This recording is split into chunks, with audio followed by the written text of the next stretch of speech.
વડોદરામાં સતત ચોથા દિવસે વરસાદી માહોલ યથાવત છે। સમી સાંજે વડોદરામાં વરસાદી માહોલ, અનેક વિસ્તારમાં વરસાદ, ચાણી, નિઝામપુરા, ફતેગંજ, રાવપુરા સહિતના વિસ્તારમાં વરસાદ વરસ્યો। સયાજીગંજ, અલકાપુરી, વાઘોડિયા રોડ, આજવા રોડ સહિતના વિસ્તારમાં વરસાદને પગલે શહેરમાં ઠેક ઠેકાણે વરસાદી પાણી ભરાવાની જે વર્ષો જૂની સમસ્યા છે તે ફરી એક વખત જોવા મળી હતી। તો ચાણી, નિઝામપુરા, ફતેગંજ સહિતના વિસ્તારમાં વરસાદ, સયાજીગંજ, અલકાપુરી, વાઘોડિયા રોડ, આજવા રોડ સહિતના વિસ્તારમાં વરસાદ। તો વરસાદને લઈ અનેક નીચાણવાળા વિસ્તારમાં વરસાદી પાણી ભરાવાની શરૂઆત થઈ ચૂકી છે।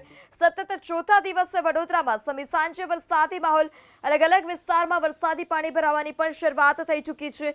સયાજીગંજ, ફતેગંજ, ચાણી, નિઝામપુરા સહિતના વિસ્તારમાં વરસાદ, રાવપુરા સહિતના અલગ અલગ વિસ્તારમાં પણ ધોધમાર વરસાદ। હવામાન વિભાગની આગાહી મુજબ સતત ચોથા દિવસે આજે પણ વડોદરાની અંદર સમી સાંજે વરસાદ શરૂ થયો છે। સાંજના સમયે વરસાદ શરૂ થતા વાહન ચાલકો પરેશાનીમાં મુકાયા છે।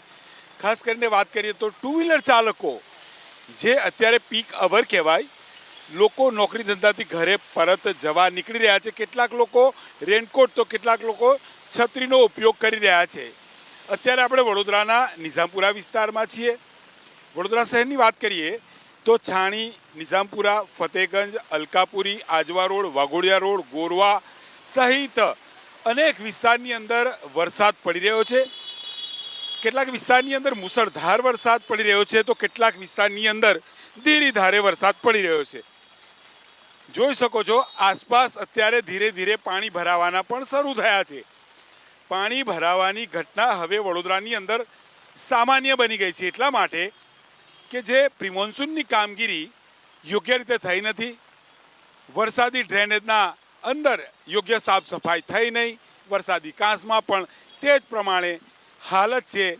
એટલે વડોદરા શહેરના મુખ્ય રાજમાર્ગો પર હવે પાણી ભરાવાના શરૂ થાય છે। ભારે વરસાદમાં નીચાણવાળા વિસ્તારમાં વરસાદને લઈને પાણી ભરાય છે, પરંતુ હવે તો જાહેર રસ્તા ઉપર પણ આપ જોઈ શકો છો સતત પાણી ભરાઈ રહ્યા છે। કોર્પોરેશન તંત્રની જે પ્રિમોન્સૂનની કામગીરી અને તેની અંદરની બેદરકારી અને તેને લઈને શહેરના અનેક વિસ્તારમાં વોટર લોગિંગની સમસ્યા, એટલે કે જે ડ્રેનેજના પાણી, ડ્રેનેજની અંદર વરસાદી ડ્રેનેજની અંદર પાણી આગળ વધવા જોઈએ તે વધી શકતા નથી, તેને લઈને નીચાણવાળા વિસ્તાર સાથે રાજમાર્ગો પર પાણી ભરાઈ રહ્યા છે। સતત ચોથા દિવસનો વરસાદ છે, અત્યારે વરસાદ શરૂ થયો છે। જો વધુ વરસાદ પડે તો નીચાણવાળા વિસ્તારમાં પણ પાણી ભરાવાની શક્યતા દેખાઈ રહી છે। કેમેરામેન પરેશ ધોળકિયા સાથે લોરેન્સ પરમાર, ABP અસ્મિતા, વડોદરા।